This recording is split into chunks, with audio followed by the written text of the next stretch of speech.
Please go ahead, Liz. Thanks so much. No problem. So I heard all about Universalism was introduced to me at an annual meeting by your minister at the time. And I was brand new. It was really exciting to me. I've always wanted to come and see the Church of Olinda, but it's very far from Saskatoon. And so I feel really grateful that, I mean, it's mixed blessings with having to move to multi-platform worship, but it allows me to be able to come and be with you today. And I'm really grateful for that opportunity. So I'm going to start with a story. Just as I was beginning seminary, my congregation moved to a new building. I've got a screen window I need to close. I was on the board at the time, and I was one of those busybodies with my nose in everything, and I was involved somehow in renovating the space to make it suitable for Unitarian Universalists. And first and foremost, that meant removing the giant cross that was at the front of the room. It's not that UUs have an issue with Christianity. There's lots of people who are both UUs and Christians, but having one perspective up front and center at the front of the room was a bit too much Jesus for our particular sanctuary. So the theology of it we all had worked out, but the practicalities of implementing that was a little bit trickier, which is how it sometimes goes with religion. What I mean is, it turns out that the wood, it's really heavy. Getting that thing off the wall was a feat of engineering and a near-death experience, and then what? This giant cross wasn't going to fit in the back of my minivan, so we need to cut it up into pieces. But you can't use the power saw in the sanctuary because sawdust flies everywhere, and the building committee had told me no power tools in the sanctuary.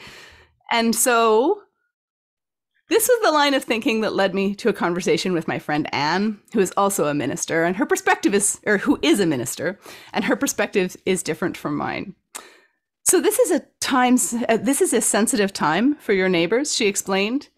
There's the loss of the old church that shrank down until they couldn't afford their building. Your new neighbors are going to be grieving. But there's also this potential for new connection and for inviting people in.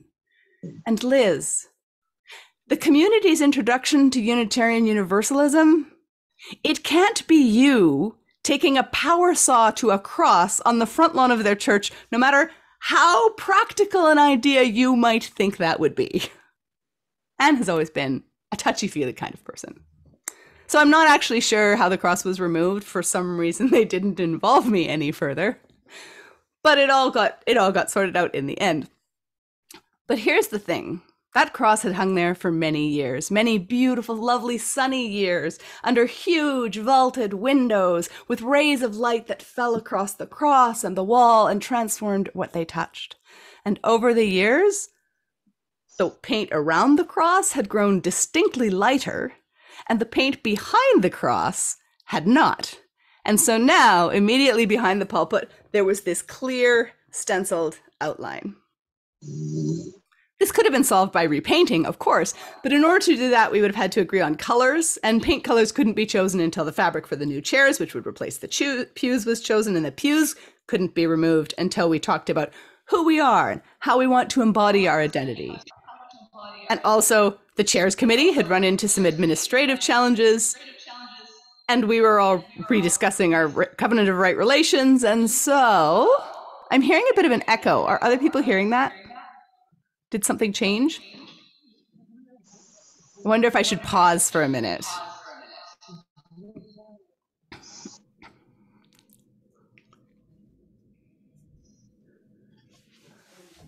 Okay, Liz, can you try going ahead again, please? Sure. How's this? I'm still hearing quite an echo. Bill, is your computer on? The sound is off. On? The sound is off. Are other people on the call also hearing an echo? It could just be me. Stuart, I don't know if thumbs up means I hear an echo or thumbs up means you do not hear an echo. Okay. I hear an echo. I hear an echo. Oh, okay. Oh. Still? Not anymore. We're good now? Thumbs up if it seems like you're good now. I'm getting a thumbs up that we are good now. So I'm going to continue with the story. All right, so The pews couldn't be removed. The committee was having a recovening. There was a process. There was some right relations. And so for months, we did not worship under a giant cross. Instead, we worshipped under a very conspicuous shadow that was cast by its absence, like a giant metaphorical Jesus was here symbol stenciled high above our heads. In more ways than one, actually. It was on the literal wall, of course, but it also was in the conspicuous role that the Protestant tradition played in everything that we did. The tunes of the songs that we sang and the piano accompaniment and the format of a sermon and the fact we were meeting on a Sunday morning, led by a professional in a building we owned for that purpose. We had expanded our theology, but we kept embodying that theology in the same ways we'd done for centuries. To me, that shadow of a cross on the wall on Sunday mornings was a physical manifestation of a structure that was frozen in time. It said, we've decided to do things differently, but we aren't actually doing it yet because the details are stuck in committee. So this might seem a funny story to you, but it was deeply personal to me at the time. I felt like I was stuck in committee myself. I was deeply in love with Unitarian Universalism and its values, and I was expressing that love by going to seminary.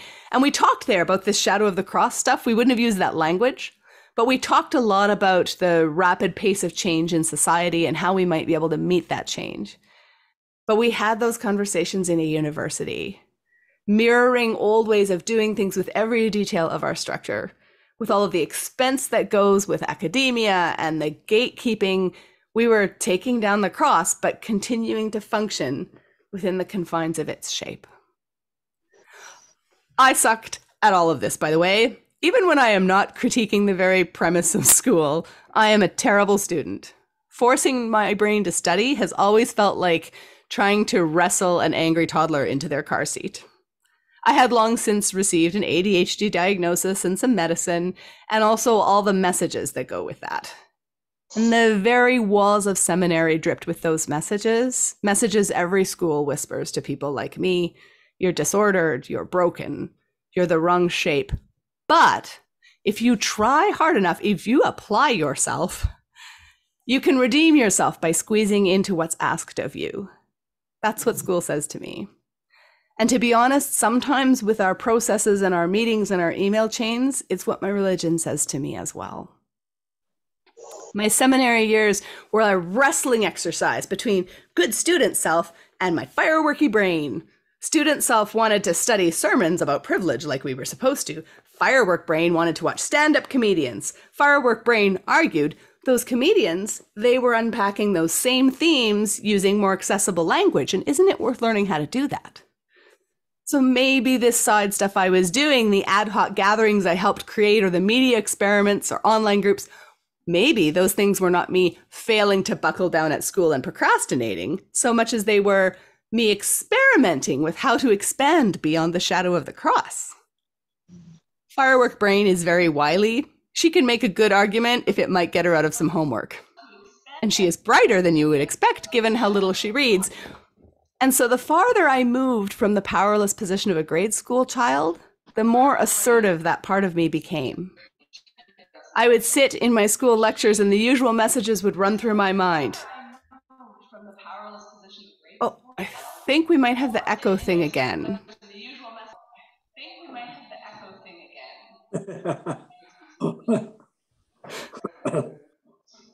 I was saying about there was two parts of myself, and then I audibly heard myself talking. I think it's better now. I'm just going to change my view so I can see people more. Liz, I just muted a couple of people who. Okay. Better now? Can I get a thumbs up? I'm looking at people. Thumbs up, there's no echo, or thumbs down, oh, there's still an echo. Thumbs up. All right.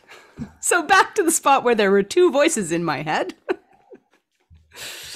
I would sit in the school lecture and the usual messages would run through my mind. I would think, well, the problem is I need to be better at paying attention. But there was this other voice that argued back that said, maybe the problem isn't that I need to work harder to pay attention. Maybe I'm already working as hard as I can. And maybe the problem is that this guy needs to work a little harder to be a touch more interesting. Now, when it wasn't dry, the stuff I was learning was kind of not what I had expected. Like, I had always had these stories in my head, like Michael Servetus, the Unitarian martyr, chased and persecuted for his brave act of speaking the truth to John Calvin. It turns out, if you read Servetus's writings in his own words, he's pretty obnoxious. I mean, he doesn't just tell his truth, he stalks John Calvin. He writes him letters arguing every little point. He writes and distributes books. At one point, Calvin has a warrant out for Servetus's arrest, and Servetus goes to one of Calvin's talks and sits in the front row. Servetus didn't deserve what happened to him. Nobody deserves that. But after reading his actual words, dripping with arrogance and condescension, there was a part of me that just sympathized a little bit with John Calvin in that story. Or Emerson and Thoreau. I had always admired the transcendentalists, how they forged these intentional, beautiful lives full of integrity, but learning a bit more about it, Thoreau could retreat to the woods to suck the marrow out of life because he was living on land that Emerson gave him for free. Where did that land come from, Thoreau? This narrative of Thoreau as the bold and self-sufficient explorer choosing a life that any person could choose, that only holds true as a story if you don't acknowledge about this stealing of the land and the genocide and the broader context of slavery. Thoreau went on these long walks and wrote down his thoughts because he had all the time in the world. A whole system supported him in that. He had no kids to take care of. He had this free land, and Emerson's wife did his laundry. Meanwhile, Louisa May Alcott is living a few miles away, making all the same theological points about simplicity and intentionality in her best-selling novel, Little Women. But she wrote in a way that wasn't academic or prosaic. She took responsibility for being easy to pay attention to. And those same concepts became accessible and funny because she knew she would have to sell her writing to feed her family, while her father sat in the study reading philosophy and talking to Emerson. Yeah, and she did all of that stuff. She did it while she was doing her own laundry. So humor was my outlet for this frustration. It wasn't just my outlet either. I was not the only prankster or the only frustrated student. We found each other. One time, when the UU Lucy Stone Housing Cooperative posted online they are accepting applications for new roommates, a few of us applied. As mostly dead, mostly Unitarians and Universalists. We applied as Michael Servetus, and under food allergies, we listed barbecue. We applied as Emerson, and we listed Thoreau under pets. We applied as people that we thought were missing from our mainstream history, too. Reverend Olympia Brown, the first woman in the U.S. to be ordained. Dorothy Dix, whose tireless lobbying transformed conditions for institutionalized people in the United States and Canada and several other countries. These women are not our most well-known heroes, but when you line their lives up against Thoreau in the woods or Servetus with his letters, you can't deny that these stories deserve just as much acknowledgement. Our applications were answered very civilly, and we were invited to attend Sunday night singing and meet our potential housemates. Since we were fake identities who were dead, this was going to be tricky, but we claimed we had attended. The Holy Ghost, who was one of our fake applicants, wrote in his note that he was there, but nobody seemed to notice him. This happens to him a lot, he said, at UU gatherings. We sprinkled our email with these little details that we only could have known if we were ghost attendees invisibly hovering in the dining room. Or if we'd had insider spy, which by that point we did. And so all of this was followed by a week of messaging and coordinating and giggling and pranking, and it left me feeling warm and connected. It left me with that feeling Sarah described of like sharing with someone. I was connected with my peers and with my UU heritage. I was gently poking fun at things I thought deserved to be knocked down a peg or two, and I was lifting up stories that aren't always told. The prank connected me with my values, too, as we coordinated to know just how far we should push things, because we wanted the prank to be as funny for the people we were playing it on as it was for us. Above all, that prank left me feeling a part of Unitarian Universalism. We got the jokes because of our shared stories. It was a place I didn't have to change shape to fit into a prescribed shadow. And I didn't want to end. So on a whim, I created a Facebook group and I named it the UU Hysterical Society, which was a play on the UU Historical Society. And they've changed their name like 3 times since then, and nobody ever gets the joke. Now people just point out that hysterical is a word with a troublesome history, used as a weapon to discredit and sometimes harm women.